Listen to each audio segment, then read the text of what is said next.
Hello guys, good morning. কেমন আছো তোমরা? আশা করি ভালোই আছো। আমিও খুব ভালো আছি। আর নীল আলপনা ব্লগসে তোমাদের স্বাগত জানাই। আর আজকে কি বলো তো, আজকে একটা স্পেশাল ব্লগ আসছে। আমার বৌদি বাচ্চাটাকে নিয়ে আমাদের বাড়ি চলে আসছে। তাহলে চলো আজকে তোমাদের দেখাবো যে আমাদের পুচুটা আসছে। ঠিক আছে, চলো সব কিছু দেখতে থাকো, এক একটা করে সব রকম দেখাবো। চলো তাহলে। ওরা তো এখন বাইরেই আছে, মানে হাসপাতালে ছুটি দিয়ে দিয়েছে। তো আমার দাদা যাচ্ছে, এই যে কই আমার দাদা চলে গেল মনে হয়। তো যাই হোক, তো ও যাচ্ছে আনতে বৌদিকে। চলো আনুক, তারপর দেখা হচ্ছে তোমাদের সাথে। এই যে মা রান্না করছে ওদের জন্য, ওরা আসুক তারপর সব কিছু দেখা হবে। এই যে চলে গেল আমার দাদা। এই যে মা পরিষ্কার করছে, বৌদি এখানে থাকবে গেছে বলে, তার জন্য এখানে পরিষ্কার করছে। এই যে এখন সব ছোঁয়াছুঁই হয়ে যাবে, ওই জন্যে একটা তক্তা রেখে দেবে, আর ইয়ার পর কাঁথা পাড়িয়ে দেবে। বাস এরকমভাবেই থাকবে বৌদি আজকের দিনটা।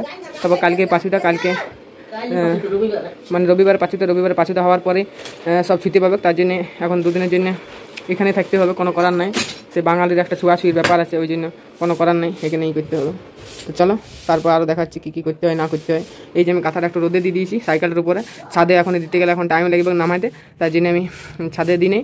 কারণ ছাদে দিলে এখনই যদি জলদি করে চলে আসে তো নামাইতে পারা যাবে না এত জলদি। আর এখানে একটু ফট করে দিয়ে দিলাম, যেহেতু আমাদের রাস্তা দিকেই ঘর, তো সেহেতু এখানেই সাইকেলটার উপরে দিয়ে দিলাম, যে একটু রোদ পাইলে ভালো হবে। একটু কাঁথাটা একটু মানে শক্ত হবে, ভালো রোদে গরম হবে। ঠিক আছে, চলো আর আস্তে আস্তে দেখছি। আমিও এইসব বাগাছে জিনিসপত্র, এই যে এখানে সব কিছু আছে, মিক্সার টিক্সার এগুলো সব কিছু নিয়ে যাবার। এই সাইডে গাড়ি আছে। আমাদের একটু ঘরের প্রবলেম আছে বলেই মানে কোনো করার নাই, এইরকমভাবেই আমাদের থাকতে হবে। চলো আস্তে আস্তে দেখছি কী করা যায়। আরও দেখতে পাচ্ছি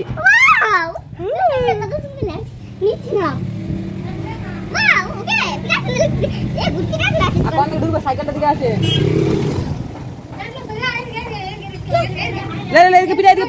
সাইকেলটা সরাই দাও একটু। আরে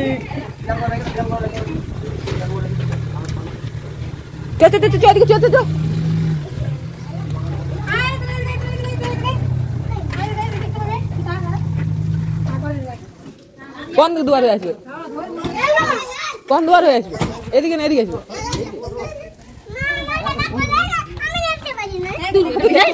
যেমন তোমার আগে দিকে লোক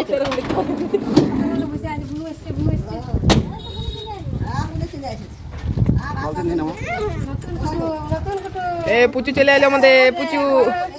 পুচু চলে এলো। পুচু দমে রোদ পাইছে সে পুচু। আর কিছু নাই দেখে তো গাড়ির ভিতরে।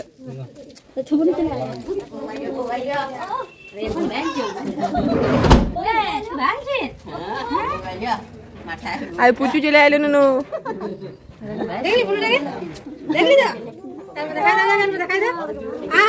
নুনু রোদ পাইছে নুনু।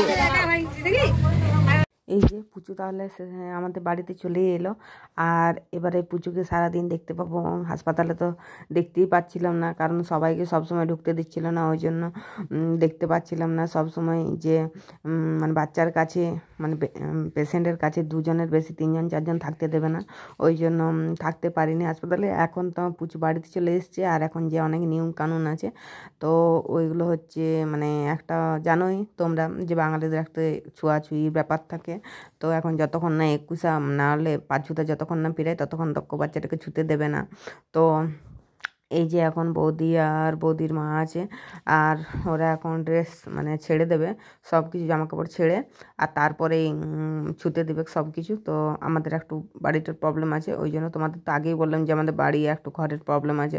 তো দুটো ঘরের জন্য অসুবিধা হয়ে আছে, তো এই বাড়িতেই থাকতে হবে, কোনো করার নেই। তো এই যে তক্তাটা দেখতে পাচ্ছ কেমন হয়েছিল, কেমন পরিষ্কার করে দিলে, সব কিছু অল কমপ্লিট। আর এই যে এখন সবাই গল্প করছে, আমাদের সব কিছু কমপ্লিট হয়ে গেছে, নিয়মকানুন যা ছিল। সবাই দেখতে পাচ্ছে কত দূরে দূরে বসে আছে, বৌদি আর বৌদির মা একাই বসে আছে, আর বাবুকে সবাই আমরা দূরে দূরে আছি। আমি কিন্তু ছুঁয়াছুঁয়ির ব্যাপার মানি না, তার জন্য আমি ছুঁয়ে দিয়েছি ওদের আগে। আর আজকের ভিডিওটাই পর্যন্তই, না দেখা হচ্ছে নেক্সট ভিডিওতে। ভালো লাগলে অবশ্যই লাইক কমেন্ট শেয়ার করতে ভুলো না, ঠিক আছে? আর আমাদের পুজো তো বাড়িতে চলে এলো, আমাদের খুব খুশি সবাই, আমরা আনন্দেতে ভরপুর। আর অনেক কিছু মজা করছি, অনেক কথা বলছি, তার নিয়ে তো তোমাদের পরে বলবো যে কি হচ্ছে না হচ্ছে। ওকে।